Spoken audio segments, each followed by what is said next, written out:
Papatuloy sa atin pong pag-aaral dito po sa Genesis chapter 21. At nandito na po tayo sa Genesis 21 verse 22. Yan, doon po tayo na nag-end kagabi, no? At nakita po natin, 'di ba, na dito po sa chapter 21, nakita natin yung pagtupad, 'di ba, ng Diyos doon po sa kanya pong pangako, or sa ipinangako po niya na anak kina Abraham at saka kay Sarah, no? Kung titignan natin, napakadaming taon yung kanila pong hinintay, 'di ba? Pero hindi po sila alam mo 'yon, hindi sila sumuko, 'di ba? Doon po sa paghihintay, no? Sa bawat taon ng paghihintay, hindi po nila alam kung kailan po ito tutugunin sa kanila ng Diyos. Pero nakita po natin na doon po sa mga impossibilities na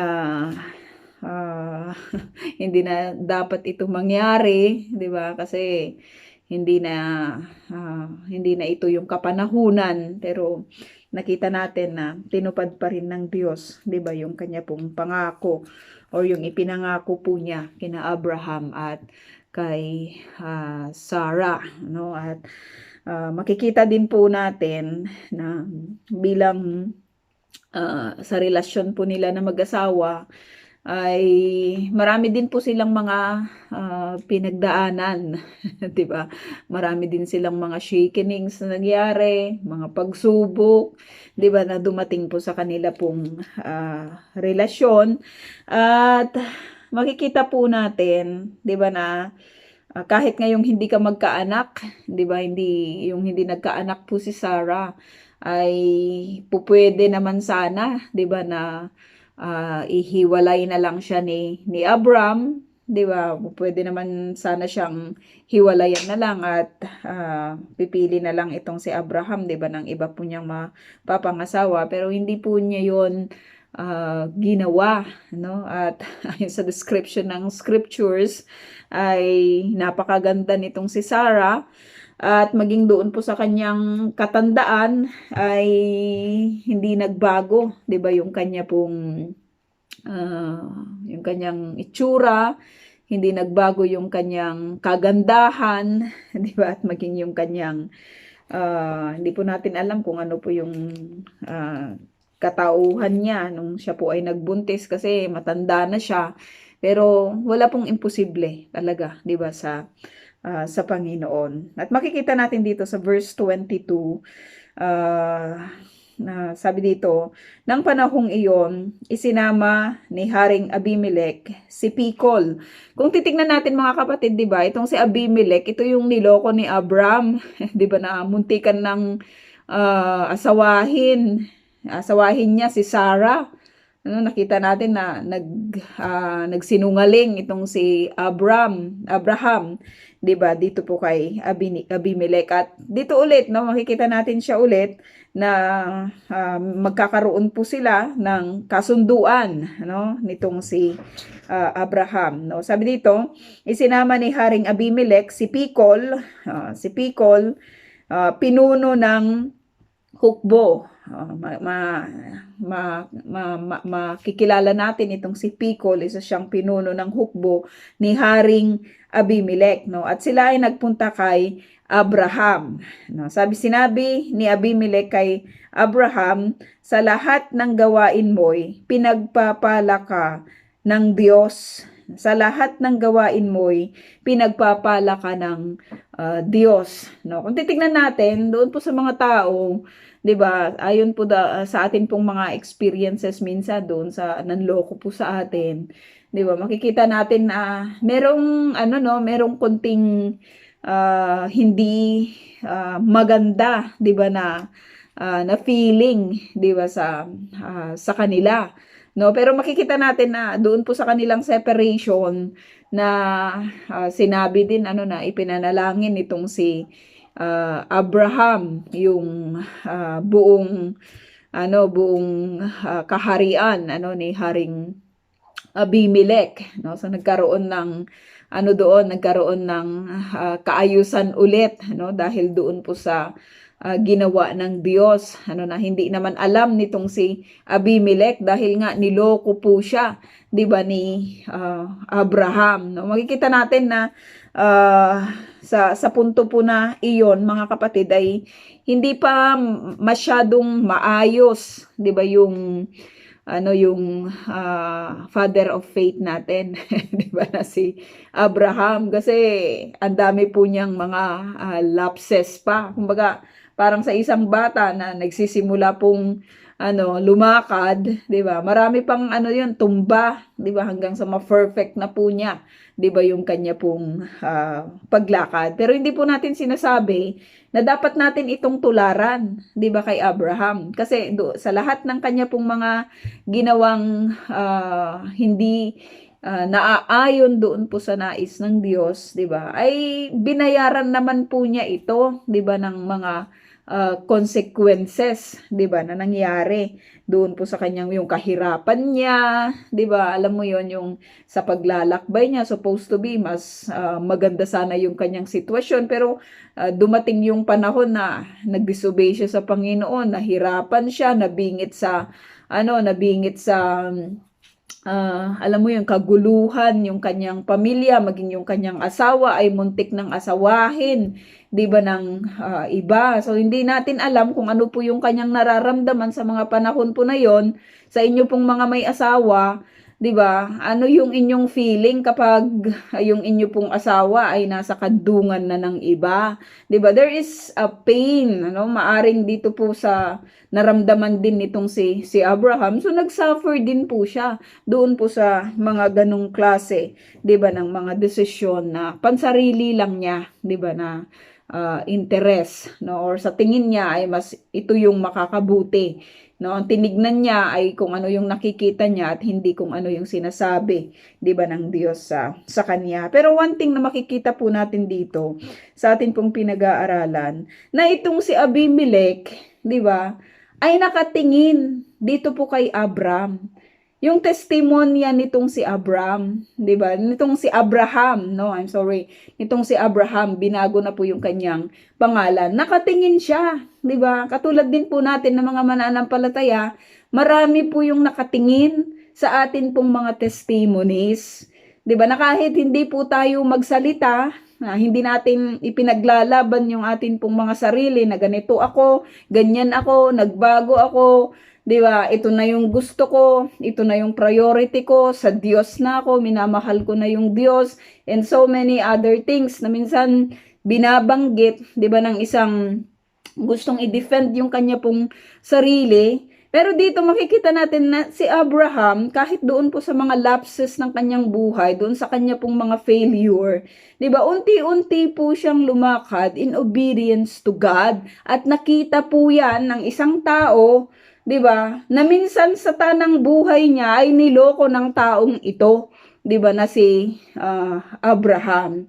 At nakita niya yung testimony, nakita niya yung ginagawa, 'di ba, ng Diyos sa buhay ni Abraham, na sa kanyang obedience sa Panginoon, nakita niya yung mga pagpapala, nakita niya yung mga blessing, nakita niya kung papaano ginabayan, 'di ba, iningatan ng Diyos itong si Abraham, no. Nakita nitong si Haring Abimelech, kasi sabi niya dito sa lahat So nakikita niya, 'di ba?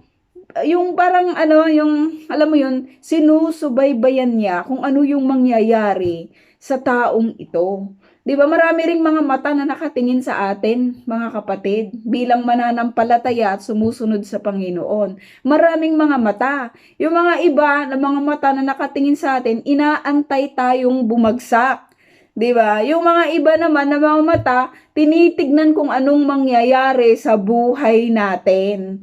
At yung mga iba naman na mga mata, nakikipagsaya sa atin doon sa buhay, 'di ba, na ating tinahak, doon sa buhay ng obedience to God. So maraming mga mata na nakatingin sa atin, napapaligiran tayo ng mga witnesses, 'di ba? Magwi-witness doon sa kung ano nang mangyayari sa buhay natin. Kaya ako personally nalulungkot when someone is asking me, 'di ba? 'Di ba itong si ganito nagche-church sa inyo? 'Di ba? 'Di ba itong si ganito nagche-church kasi they have something na laban doon sa tao na 'yon na kasama natin sa iglesia. 'Di ba? Or kaya doon naman sa mga mapanira na kung ano-ano din yung sinasabi nila tungkol sa iglesia at pinaparating doon sa mga tao na hindi naman dapat nilang hindi alam mo yun, hindi naman ito yung kanilang mga concerns, no? Pero maraming nakatingin mga kapatid. Kaya kung ano yung ano sa tingin ninyo yung sinasabi ng tao patungkol sa inyo, 'di ba? Kasi maaring sabihin natin, wala akong pakialam kung anong sinasabi nila kasi wala naman silang kaalam-alam sa buhay ko. Hindi naman nila alam kung ano yung mga ginagawa ko, hindi naman nila alam. Pero makikita natin mga kapatid, no, na nakatingin sila. Kung ano yung nakikita nila sa atin, maaring mag-bless ito sa kanila, maaring mag-lead ito sa kanila doon sa Diyos na pinananampalatayanan natin o maaring makadistract, 'di ba? Sa kanila, sa pagkakilala nila sa kung ano yung dapat na buhay ng isang mananampalataya. Kasi kung hindi maganda yung nakikita, 'di ba? Sabihin nila, buti pa yung Katoliko. 'Di ba? Minsan ganon.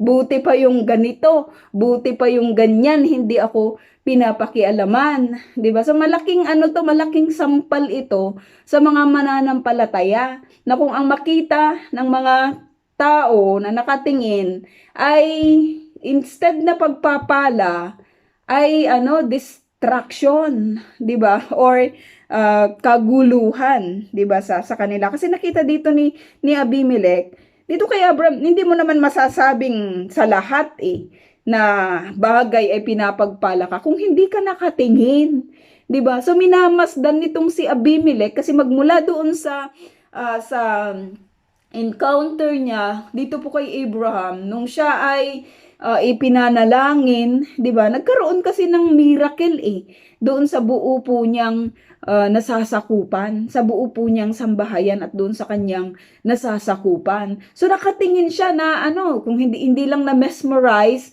'di ba? Kundi talagang nagkaroon siya ng ano bang meron sa tao na ito, 'di ba?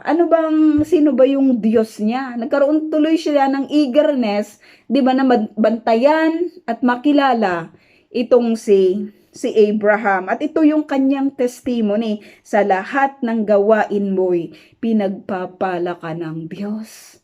Grabe lang dito sa isang word na ito na testimony ng isang unbeliever, 'di ba? Patungkol doon sa isang tao na pinili ng Diyos at nananampalataya sa Diyos, ay ito yung kanyang binabanggit. So meron tayong assurance mga kapatid that when we obey the Lord, 'di ba? When we alam mo yun, when we trust God sa atin pong mga buhay, nandyan talaga lang yung pagpapala.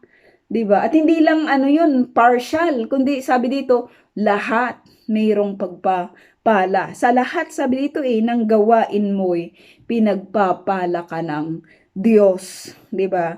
Isumpa mo ngayon sa harap ng Diyos na hindi mo ako dadayain katulad noong una. Diba? Dinaya siya, sabi niya, ito, sige, willing itong si Abimelech, nakuhanin ng asawa itong si Sarai, di ba? Pero dito sa pangalawang pagkakataon, sabi ni Abimelech, huwag mo na akong dayain, di ba? Kung talagang magkasundo tayo, isumpa mo, hindi niya sinabing isumpa natin, di ba? Kasi si Abraham yung nanloko di ba? Sabi niya gano'n, isumpa mo ngayon sa harap ng Diyos na hindi mo ako dadayain pati ng aking lahi. So, maintindihan natin itong si Abimelech kasi baka naman na naman itong si Abraham, 'di ba? Baka na naman kumana na naman ito, 'di ba, sa kanyang pandadaya, 'di ba? Anong feeling niyo kapag kayo po ay nadaya, no? Anong tingin ninyo doon po sa mga tao na nanloko po sa'yo? Na tayong mga OFW, mostly na naloloko po tayo pagdating po sa mga finances, 'di ba? Pagdating sa mga finances, pagdating po sa mga investments, 'di ba? May mga konting ano doon, no? Doon tayo kadalasan na sumasabit kasi madali po tayong magtiwala, especially kung yung mga tao naman na ano, na hindi ka naman basta magbibigay, 'di ba, kung wala kang tiwala doon sa tao po na iyon, no? At kung sinira at sisirain po yung tiwala, napakahirap po nun ibalik, 'di ba? Yung pera pwedeng ano pwedeng kitain ulit at pwede ulit. Pero yung testimony as a believer in the Lord, 'di ba? Kung tayo po ay manloloko pagdating po sa finances, pagdating sa pera and everything, hindi lang tao yung niloko mo kundi pati yung Diyos lolokohin mo. And it will be laid accountable pagdating ng panahon sa'yo, 'di ba? Sisingilin yan 'di ba? Sa lahat ng utang sisingilin yan Kung hindi man yung taong niloko mo, sisingilin yan ng ibang tao kung hindi man ikaw, pamilya mo. May curse kasi doon 'di ba? Pagdating po sa panloloko. At makikita natin, 'di ba na dito, sabi ni Abimelech na huwag mo na akong dayain. 'Di ba? Pati yung aking lahi, isumpa mo ngayon, gusto niya ng assurance. 'Di ba? Gusto niya ng assurance dito sa tao po na ito. Gusto niyang ikabit yung kanyang sarili dito sa tao na ito na pinagpapala ng Diyos. At hindi niya sinabi dito, 'di ba, na pinagpapala ka dahil mabait ka, pinagpapala ka dahil masipag ka, pinagpapala ka dahil gwapo ka, dahil maganda ka, 'di ba? Dahil kung ano-ano lang yung iyong nirarakit and everything, 'di ba? Kundi maliwanag po na ang pinanggagalingan ng pagpapala ay ang Diyos. Pinagpapala ka ng Diyos. Sabing ganon, no? Kaya, 'di ba? Yung mga pagpapala, mga kapatid, is from God lang talaga. Hindi sa ating, nagtatrabaho po tayo. Minsan, sa tingin natin, dinidisobey natin yung God kasi gusto natin mas malaki po yung kita po natin. Pero that is a wrong move. Dahil ang lahat ng pagpapala, kanino ba nanggaling yung lahat? Sino ba yung may-ari ng lahat? It is God. Kaya yung blessing is from the Lord. Kapag nakakapit tayo sa Panginoon, laging kaakibat po niyan ay yung pagpapala. No? Sabi dito, kung paanong ako'y naging tapat sa'yo, sabi ni Abimelech, ipangako mo rin namang magiging tapat ka sa akin at sa lupaing ito na tinitirhan mo ngayon. Grabe lang na hari ito 'di ba? Yung lalapit siya kay Abraham na walang sariling bansa, 'di ba? Nakatira lang sa tent na may kabuhayan siya. May makikita natin na nasa kanya na yung lahat, 'di ba? Pero alam mo 'yun, yung makikita natin na dito kay Abimelech na talagang gusto lang niyang matanggap, 'di ba, yung assurance na hindi na siya lolokohin o dadayain nitong si Abraham. At hindi nga siya minsan, 'di ba mga kapatid, kung kanino lang tayong tao kung dumidikit, 'di ba? Kasi gusto nating mapagpala, no? Pero minsan doon sa mga tao na 'yon ay hindi naman sila dikit sa Panginoon. Dito kay Abimelech, napakaganda na yung kanyang dinikitan sa dami ng mga tao, sa dami ng mga hari na pwede niyang dikitan. One of those people na gusto niyang maging kaibigan, gusto niyang magkaroon sila ng kasunduan is Abraham. At si Abraham ay may Diyos, 'di ba? At may tunay na Diyos na siyang nagbibigay ng pagpapala, 'di ba, sa kanya. At hindi lang yung kanyang sarili, yung kanyang iniisip, 'di ba? Kundi yung magiging lahi niya, yung buong lahi, 'di ba, nitong si Abimelech, no? At sabi dito, binigyan kita ng pagkakataon, 'di ba, na hindi rin ano, no, hindi rin siya mapang-abuso kasi kung titignan natin, takot siya doon sa Diyos nitong si Abraham. At sinabi ni Abraham sa kanya, nangangako ako. Sabi niya, tugon naman ni Abraham. Verse 25, ngunit nagreklamo si Abraham.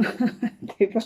Nagreklamo tong si Abraham. Nangako siya dito kay Abimelech. So nagkaroon na sila ng kasunduan, nagkaroon sila ng pagkakaibigan, di ba, na hindi na niya lolokohin itong si Abimelech. Pero si Abraham naman ang merong irereklamo dito kay Abimelech. Ano yon? Sabi niya, tungkol sa isang balon na inagaw ng mga alipin ng hari.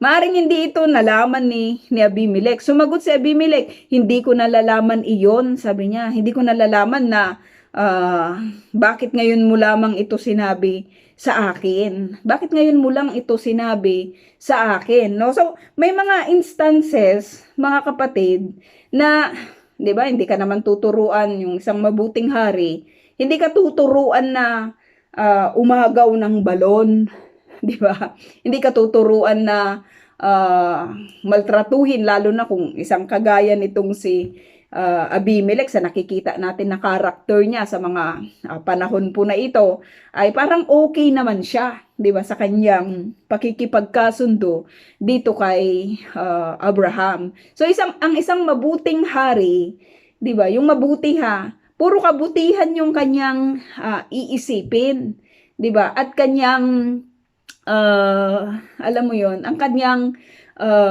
gagawin. 'Di ba? Naalala ko lang, no, hindi ako hindi lang talaga ako at yung bagay na ito, 'di ba? Inagaw ng kanyang alipin pero hindi naman alam ng hari. 'Di ba? May mga instances talaga na gano'n na hindi mo alam kung ano yung ginagawa doon sa baba unless na maiparating, 'di ba, sa iyo. 'Di ba? Unless na maiparating sa iyo. Bakit maraming galit kay Marcos? 'Di ba? Dahil sinasabi nila ang daming mga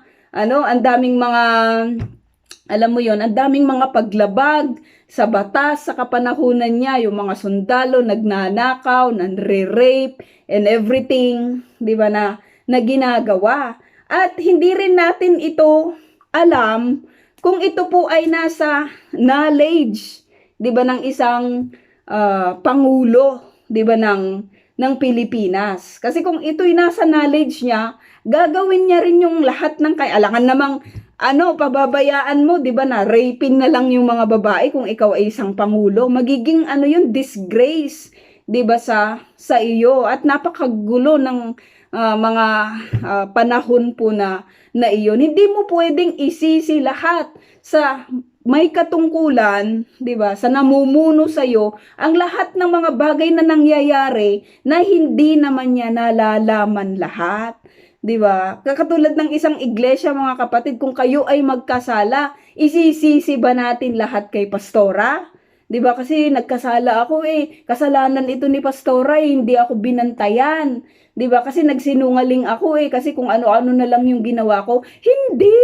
'Di ba? Unless nasabihin mo ito, 'di ba, sa kanya, ipanalangin, i-redirect ka, ayusin, 'di ba, yung mga bagay na ito in his or in her knowledge, 'di ba, kailangan itong maiparating. Pero hindi natin po pwedeng sisihin yung kahit na sino doon sa kasalanan ng ibang tao. Hindi porket siya yung leader, 'di ba, ay kailangan na natin siyang sisihin na pwede bang sabihin na lang, patayin na lang lahat 'yan, 'di ba? May due process ng investigations, hindi naman agad-agad, at alam po natin yung pagdating po sa bagay na 'yan. Pero dito, nag-action kaagad itong si Abimelech. Sumagot si Abimelech, hindi ko nalalaman iyon na inagaw pala ng isang alipin ng hari yung balon, 'di ba, na binabanggit mo Abraham, bakit ngayon mo lang ito sinabi? 'Di ba? Bakit ngayon mo lamang sinabi ito sa akin, no? Sabi dito, nagkasundo ang dalawa at binigyan ni Abraham si Abimelech ng ilang tupat baka.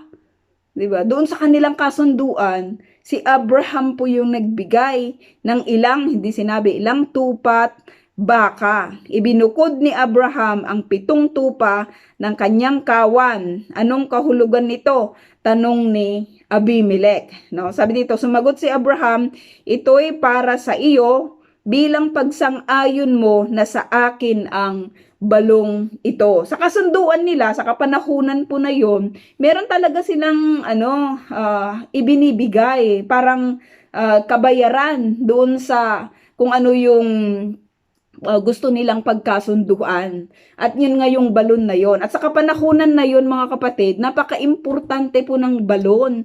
Napaka-importante na meron kang makukuhanan ng tubig. 'Di ba? Na iinumin mo at iinumin ng mga alaga mong hayop. Kasi ang pinakatrabaho nila sa kapanahunan na yon ay hindi naman agriculture, maaaring nagtatanim po sila, 'di ba? Pero hindi kasi sila naglalagi sa isang lugar 'di ba? Umaalis po sila. Umaalis hanggang sa kung saan sila i-direct, 'di ba, ng Panginoon. Pero ang pinakatrabaho nila is yung mag-alaga, 'di ba, ng mga hayop, no? At dito makita natin na meron pong tupa at merong baka itong si Abraham, no? 7, perfect number, 'di ba, yung kanya pong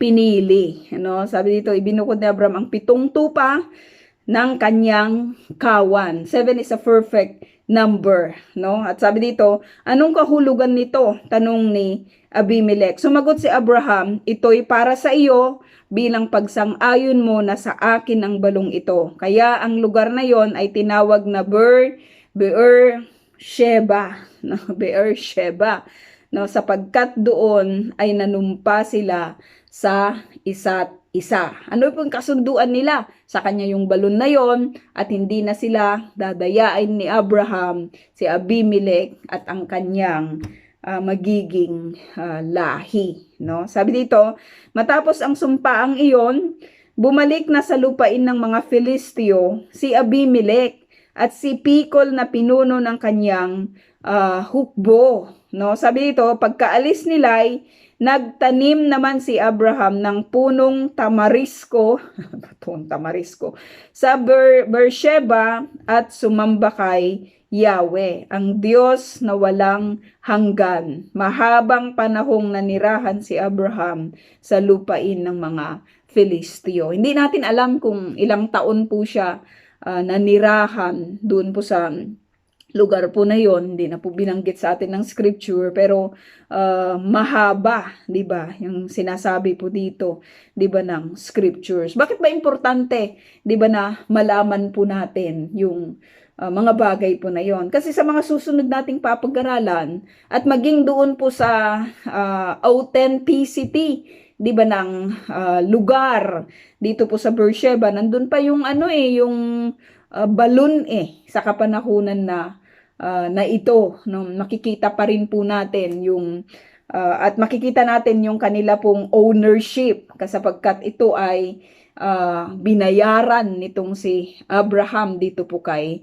Abimelech, 'di ba, ng 7 tupa. Kaya tinawag na Beersheba, 'di ba, yung lugar po na yon. At marami pang mangyayari, 'di ba, ng mga kwento sa lugar po na ito. Chapter 22, sabi dito, pagkalipas ng ilang panahon, mahabang panahon siya na nandun sa lugar sa lupain ng mga Filisteo. Sabi dito, kasi hindi pa naman nila nakukuha, 'di ba, yung lugar po na ito, no? Kumbaga talagang makikipaglaban pa sila upang yung sinasabi po na part po ng promised land, 'di ba, ay mapapa sa kanila, no? Sabi dito, sinubok ng Diyos si Abraham pagkailipas ng ilang panahon. So maganda na yung buhay nila Pero makikita natin na meron pong pagsubok, 'di ba, na darating dito kay Abraham. At ano yung pagsubok na yon?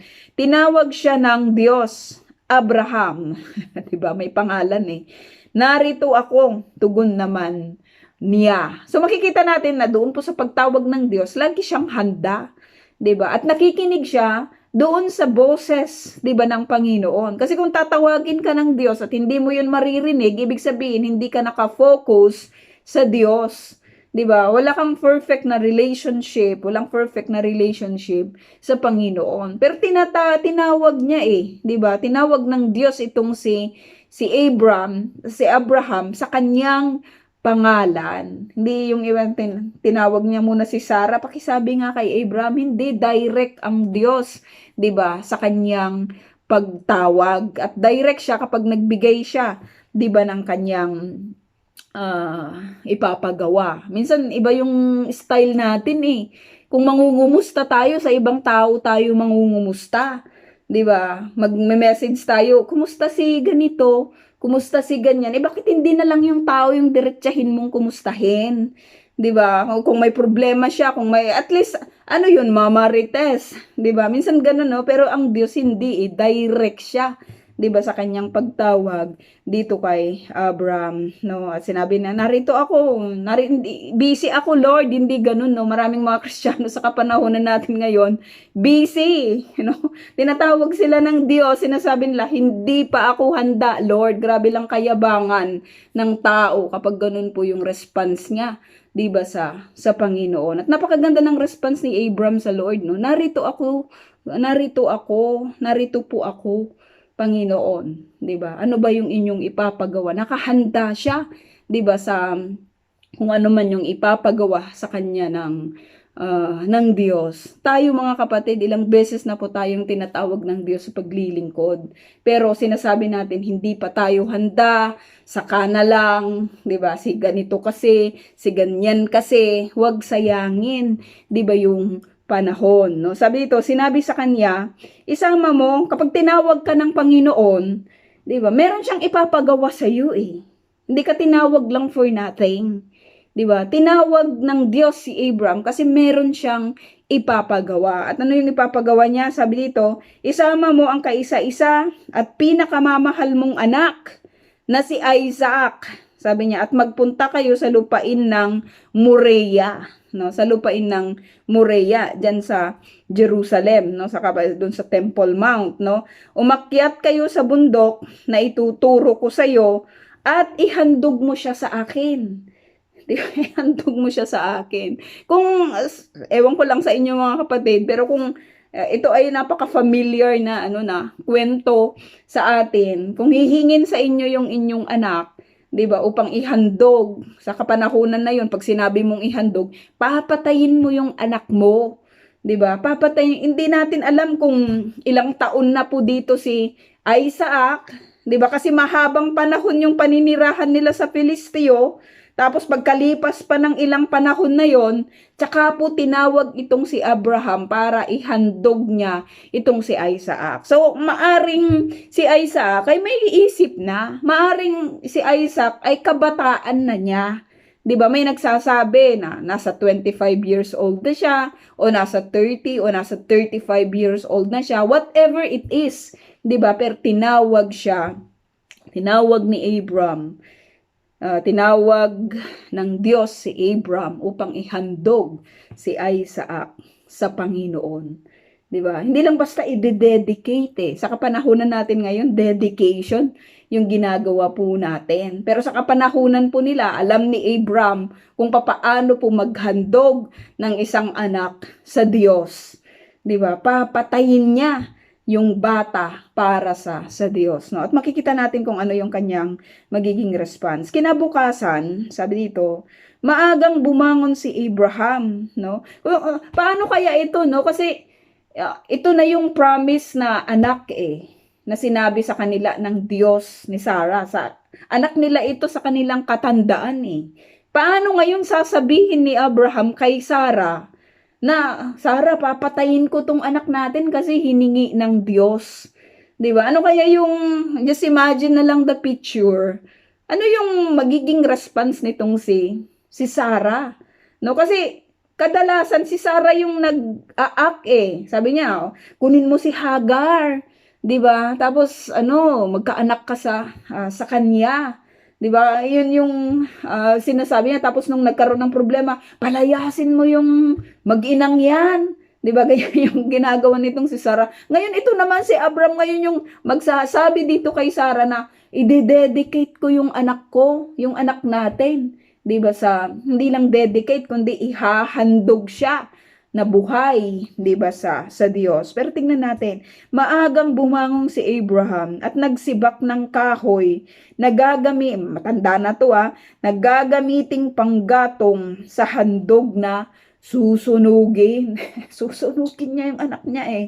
Sabi dito, inihanda niya ang asno at umalis kasama si Isaac at ang dalawang aliping lalaki papunta sa lugar na sinabi ng Diyos sa kanya. Dito pa lang mga kapatid, makikita natin na ikaw ba naman, yung pinangakuan na sa iyong katandaan ay magkakaroon ka ng anak.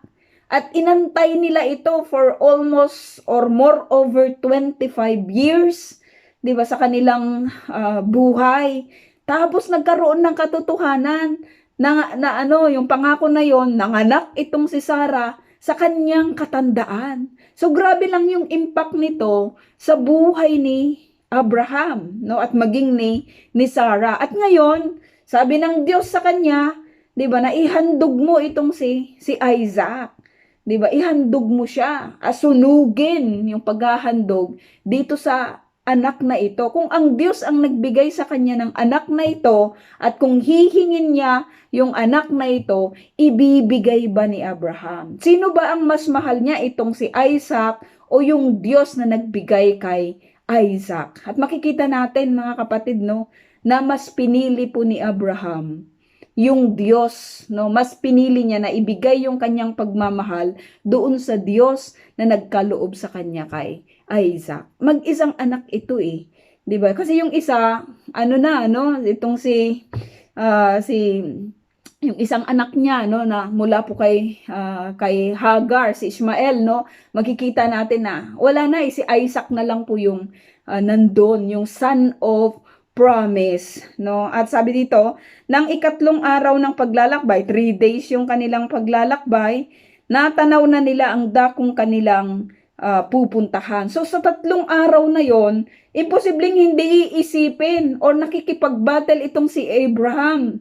'Di ba? Sa kanyang sarili, itutuloy ko ba o hindi ko ba itutuloy? Susundin ko ba yung Diyos o hindi ko susundin? So 3 araw na yon, 'di ba, na kanila pong paglalakbay, baka magbago pa yung isip ng Diyos kasi nakita naman niya na willing akong gawin, 'di ba, yung kanyang gusto. Pero sa Hebrews, makikita natin doon na sinabi ng yung commentary ng New Testament, marami din pong binabanggit, 'di ba, patungkol sa kwento po na ito, no. Kaya't verse 5, sabi dito, chapter 22 verse 5, kaya't sinabi ni Abraham sa kanyang mga alipin, bantayan ninyo rito ang asno at kami na lamang ng bata ang aakyat sa bundok. Sabi dito, sasamba kami sa dako roon at babalikan namin kayo. No? So he is living now in faith with the Lord. No? Naniniwala siya, 'di ba, na babalik sila ni Isaac, babalik sila na kasama itong si Isaac. Nakita na niya kasi yung power ng God eh. Kapag hindi pa kasi natin nakita yung power ng Diyos, hindi lang talaga tayo magpuput ng bigger na pananampalataya or faith sa Kanya. Maraming mga Kristiyano kasi, hindi buo yung kanilang pananampalataya kasi hindi nila nararamdaman eh. 'Di ba? Yung fully na pagkilos ng Diyos sa mga buhay po nila kasi hindi sila fully surrendered, 'di ba, sa Panginoon, no? Katulad ng 'di ba, gumagawa sila ng paraan, 'Di ba? Hindi nila ipinagkakatiwala sa Diyos yung lahat ng mangyayari. Sabi dito, ipinapasan ni Abram, verse 6, kay Isaac ang kahoy na panggatong, dala naman niya ang apoy at patalim, at magkasama silang lumakad. Tinawag ni Isaac ang pansin ng ama, Ama, ano iyon anak, tugon ni Abraham. Mayroon na tayong apoy at panggatong. Ngunit nasaan ang tupang ihahandog? Tanong ni. So maaring ang paalam nitong si Abraham kay Sarah, maghahandog lang kami ni Isaac, 'di ba, sa bundok. Maaring hindi niya 'yun sinabi kay Sarah kasi kung sasabihin niya kay Sarah, maaring magkagulo, 'di ba? Maaring hindi papayagan nitong si Sarah na dalhin niya itong si Isaac, no? Kasi maging si Isaac ay hindi rin niya alam, 'di ba? Sinasabi niya na maghahandog lang sila at ito nga hinahanap na niya, nasaan po yung tupang hihahandog? Ama, 'di ba? Naguguluhan siya, may panggatong na sila, 'di ba? Pero wala naman silang i-offer. Wala naman silang tupa. Marami naman silang tupa, 'di ba? Marami siyang kailan lang nagbigay siya ng 7, 'di ba, na tupa, may mga baka naman sila. Bakit hindi tayo nagdala, Ama? 'Di ba? Bakit ano na lang, no? Bakit wala, maghahandog pala tayo? Bakit hindi tayo nagdala? So, maintindihan natin itong si Isaac na nagtatanong. Sumagot si Abraham, anak, sabi niya, ang Diyos ang magbibigay niyon. Grabing pananampalataya. 'Di ba? Yung kanyang ipinut dito. Makikita natin na talagang he learned his lessons, 'di ba, from the Lord. 'Di ba? Nakita niya kasi grabe yung pagbubuntis na lang ni Sarah, 'di ba, ay hindi na 'yon matatawaran, 'di ba, na hindi mo na lubos maiisip 'yun, pero ginawa iyon, 'di ba, ng Diyos sa kanya. May proof na dapat niyang magtiwala sa Panginoon. Kaya nagpatuloy sila sa paglakad, no? Nagpatuloy sila sa paglakad. Sabi dito, pagsapit nila, so makikita natin yung faith dito ni Abraham, no, na babalik siya kasama ni Isaac. Sinabi sa New Testament na kung kayang patayin ng Diyos itong si Isaac, kaya din niyang buhayin. Yun yung kanyang pinanampalatayanan, no? Kaya rest assured siya kasi ito yung promise Ito yung ipinangakong anak 'Di ba? Kahit ngayong pangalan, makikita natin na talagang ito yun ito yung magbibigay sa kanila ng ng kasiyahan Tapos kukunin ng Diyos. Oo, pwede niyang patayin pero pwede rin niyang buhayin. Grabe yung pananampalataya na ipinut ni Abraham dito. Pagsapit nila sa lugar na itinuro ng Diyos, kung maghahandog pala, mga kapatid, hindi ka lang basta maghahandog sa ganang iyo. 'Di ba? Maghahandog ka doon sa nais ng Diyos at doon sa lugar na kung saan sinabi niya. Importante yung instructions Importante yung pagsunod doon sa instruction, 'di ba, ng Panginoon, no? Itinuro ito ng Diyos sa kanila. Kasi kung hindi doon sa lugar na yon na itinuro ng Diyos sa kanila, hindi tatanggapin yung offering 'di ba? Hindi yun magiging kaluguran, 'di ba, ng Diyos. Kaya importante lang din talaga that as we worship the Lord, as we put our offering, 'di ba, yung mga praises natin, yung mga worship natin sa Panginoon, even our tithes and offering, 'di ba, it is according to the word of the Lord. Importante po yung kanyang instructions. Pag sinabi niyang 10%, huwag mong gawing 5% o kaya 1%.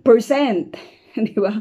Pag sinabi niyang bubuksan niya yung durungawan ng langit, bubuksan niya yon, at hindi natin pwedeng i-eliminate, di ba? Or paliitin yung biyaya, di ba, na atin pong kayang i-comprehend, na kayang ibigay, 'di ba, ng Diyos, no? Importante yung yung submission doon po sa will, 'di ba, ng God, no? Sabi dito, pagsapit nila sa lugar na itinuro ng Diyos, gumawa ng altar si Abraham. Inayos niya sa ibabaw nito ang panggatong at inihiga si Isaac matapos gapusin. Paano niya kaya nagawa yon, no? Paano niya ito kinausap itong si Isaac? Anak, ikaw yung offering. 'Di ba? Ganito kasi hiningi ka kasi ng Diyos. Kasi wala namang dito, no, pagpupumiglas na nangyari. Hindi ini-record sa atin ng Bible na tumakbo itong si Isaac. Pwede naman siyang tumakbo, 'di ba? Kasi mahahabol ba siya ng tatay niya? May katandaan na yung tatay niya, 'di ba? Pero makita natin na nagtagumpay itong alangan naman na ano niya, yung ano ba yung pinalik, yung trinidor niya itong si Isaac para lang siya ay maghapos, 'di ba? Wala namang ganung kwento, 'di ba, na nakapaloob po dito. Pero nagtagumpay siya, nagapusin at ihiga si Isaac doon po sa ginawa po niyang altar, 'di ba? Sa ibabaw, inayos niya sa ibabaw nito ang panggatong at inihiga si Isaac matapos gapusin. So hindi natin alam yung conversation na nangyari, no, sa tagpo po na ito. Napakaganda. Ang dami lang talaga nating pag-uusapan, 'di ba, sa kalangitan pagdating ng panahon. Meeting this people, 'di ba? Meeting these people, sina Abram, sina Isaac, sina Paul, 'di ba? Wala lang talagang hanggang kwentuhan yung mangyayari. We can ask, anong nangyari? 'Di ba? Anong nangyari noong tinatay ka ng tatay mo, 'di ba? Ano naman yung nararamdaman mo, Abram? May kirot 'di ba? May kirot tinatay mo 'yun, pero mas nangibabaw yung trust, 'di ba, ni Abram sa Panginoon. At sabi ito, nang sasaksakin na niya ang bata, talagang willing siya, na kaya mo ba 'yun? 'Di ba? Alam ni Abram na hindi ikinalulugod ng Diyos yung pag-offer ng mga buhay ng mga bata. 'Di ba? Kinamumuhian ito ng Diyos, and yet ito yung kanyang hiningi. 'Di ba? Doon sa pinakamamahal, may word doon na pinakamamahal niya 'di ba? Tapos yun po yung kanyang hiningi, no? Madalas tayo din natetest sa mga bagay na ito kung ano yung iyong masyadong iniingatan at pinakamamahal. Kapag hiningi ba yan ng Diyos, willing ba tayong ibigay, no? Nakatulad ni Abram, no? Nang sasaksakin na niya ang bata, verse 10, tinawag siya ng anghel ni Yahweh. At mula sa langit ay sinabi, Abraham, Abraham, 2 beses, no? Narito po ako, sagot ni Abraham. Grabe lang siguro yung east, 'di ba, ng ni Abraham. Ay, salamat, 'di ba? Eto na, i-save na ng God itong si Isaac. Grabe lang siguro, no? Hindi natin alam kung nakapikit ba siya or papatayin mo yung sarili mong anak. Iningatan mo nga ito, 'di ba, son of promise, 'di ba? Tapos nagbibigay ito na, kaya nga sa pangalan niya, 'di ba, na kasiyahan, kasi nagbibigay ito ng kasiyahan sa kanila in their old age, at the same time sa buo po niyang sambahayan. Nandito yung pangako ng Diyos na magkakaroon siya ng maraming supling na katulad ng buhangin sa karagatan, 'di ba, at mga bituin sa kalangitan. Nandito yun Tapos papatayin niya, 'di ba? Makikita natin na grabe lang yung tagpo na iyon. Sinabi ng anghel, huwag mong patayin ang bata. Wow, 'di ba? At least na-release yung niya. Huwag mo siyang saktan. Natitiyak ko ngayong handa kang sumunod sa Diyos. Nakita na-prove ni Abraham 'di ba? Na mas mahal niya yung Diyos kaysa sa anumang bagay na meron siya. 'Di ba? Ang pinakamamahal niya ay ang kanyang anak, pero willing siya na ibigay iyon sa Diyos. No, willing siya na ibigay iyon sa Diyos sapagkat hindi mo ipinagkait sa kanya ang kaisa-isa mong anak. Tayo po naman mga anak, mga kapatid, we can understand, 'di ba, that we love them so much.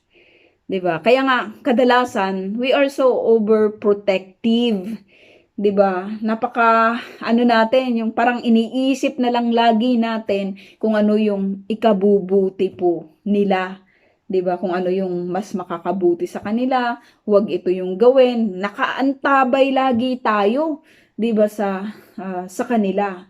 Pero alam po natin na kapag sila po ay sa Diyos at iniingatan po sila ng Diyos, makikita natin na ang Diyos yung magproprotekta sa kanila. 'Di ba? Ang Diyos yung sabi niya kay Abram, "Huwag mong saktan yung bata." 'Di ba? Napatunayan mo na handa ka ngang sumunod sa Diyos. 'Di ba? Napatunayan yung ipagkatiwala natin sa Diyos ang mga bata po na ito nabigay sa atin ng God. 'Di ba? Kahit nga kay Ishmael nung alis sila, 'di ba? Mapag-aaralan po natin 'yan. O napag-aralan na natin. Napag-aralan na nung pinaalis sila, 'di ba? Makikita natin na alam mo 'yon, hindi sila pinaalis na marami silang dala. Ilang tinapay lang yung binigay sa kanila, 'di ba? Tapos isang ano lang, 'di ba? Isang yung lalagyan lang ng tubig, 'di ba? Yung meron sa kanila. Pero grabe yung pananampalataya nitong si Abraham, katulad ng kanyang ipinangako na hindi niya papatayin yung mag-inang ito kasi magiging tanyag din ang kanyang anak na si Ishmael. 'Di ba? Yung alam mo yun, yung kasi mas alam ng Diyos kung paano proprotektahan ang ating mga anak kaysa sa atin. 'Di ba? O kaya kung let them be who they are. Basta ipinagkatiwala natin sila sa Panginoon, alam po natin that the Lord will protect them. Ano man po yung kanila pong mga pagdadaanan, masakit man yan, masaya man yan, and everything, kapag sila ay pinagkatiwala natin sa Panginoon, alam po natin na hindi po sila alam mo yun, ma-out doon po sa protection, doon sa spear ng protection, 'di ba, ng Panginoon. Kung tama yung pananampalataya, no? Nag-iisang anak ito at maintindihan natin, pero willing na ibigay ni Abram ito sa Diyos. Ganun yung kanyang pagtitiwala. Minsan hindi natin tinitiwalaan yung masyado yung God. Kaya minsan yung overprotectiveness natin, 'di ba, nakakasakal na pala doon sa mga bata, 'di ba, or doon sa atin pong mga anak, no? Sabi paglingon niya, may nakita siyang isang lalaking tupa na ang mga sungay ay napasabit sa mga sanga ng kahoy, no? Sinong nagsabit doon? Si God ang nagbigay doon, no? Ito ang kinuha ni Abraham at inihandog sa halip na ang kanyang anak. Kaya't ang lugar na yon ay tinawag ni Abraham na si Yahweh ang nagkakaloob. Yung mga offering natin, si Yahweh naman din yung nagkakaloob, 'di ba? Bakit mo ipinagdadamot, 'di ba, kay Yahweh kung ano yung dapat na ibigay, 'di ba? Sa Lord. Actually, yung ating giving, mga kapatid, hindi binibigay natin iyon sa Panginoon. At ito po ay ginagamit ng Lord para doon po sa kabuhayan or doon sa buhay ng iglesia. Para magpatuloy yung yung hindi lang mang ito programa, kundi yung gawain, 'di ba, ng pagliligtas sa pamamagitan ng iglesia, ng institution na meron. Pero marami yung hindi salamat sa Lord kasi marami naman sa atin yung nagbibigay, pero meron pa rin yung hindi nagbibigay, 'di ba, para sa Panginoon. Kung ito nga nagawang ipagkaloob ni Abraham, 'di ba, tayo ang damot-damot lang nung iba sa atin, 'di ba, na hindi man lang talaga makapagbigay ng kanila pong handog, na ang Lord mismo yung nagbigay din sa kanila para sa Panginoon. Huwag magmaramot, 'di ba, sa Lord. Kasi sister, doon ako sa Pilipinas nagbibigay ng aking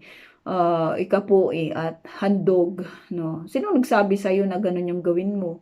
Hindi naman yun binabanggit ng scriptures, 'di ba? Ang binabanggit ng scripture sa iyo kung nasaan yung storehouse mo, kung nasaan ka. Kaya nga dalhin mo, hindi sinabing ipadala mo. 'Di ba? Yun pa lang may may sabit ka na doon Hindi sinabi ng scripture na ipadala mo, 'di ba? Doon sa storehouse mo, kundi sabi niya dalhin mo. Ibig sabihin, kung nasaan ka, Doon ka magbibigay. Kasi ikaw mismo yung magdadala nito sa Panginoon.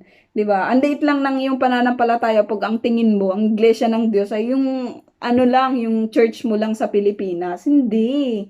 Maraming mga churches ang Panginoon at kung saan ka dinala, yun ang ano, doon ka magbibigay, 'di ba, ng iyong ikapu at handog, no? Huwag masyadong matigas ang ulo, huwag masyadong madamot sa Panginoon, lalong-lalo na sa gawain. Kasi mga kapatid, kung magagamit yung iyong ikapu at handog sa iglesia na kung saan meron ka ngayon at may mga buhay na maliligtas, may mga buhay na magpapatuloy sa Panginoon, ia-account yun ng Lord sa iyo.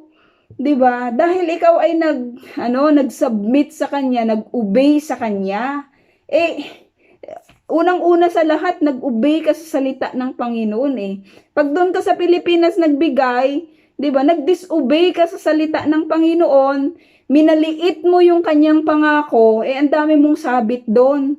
'Di ba? Napakarami mong sabit. Paano yan, sister? Hindi na ako magbibigay ng aking sa Pilipinas. Pwede ka din magbigay ng iyong love gift kung gusto mo.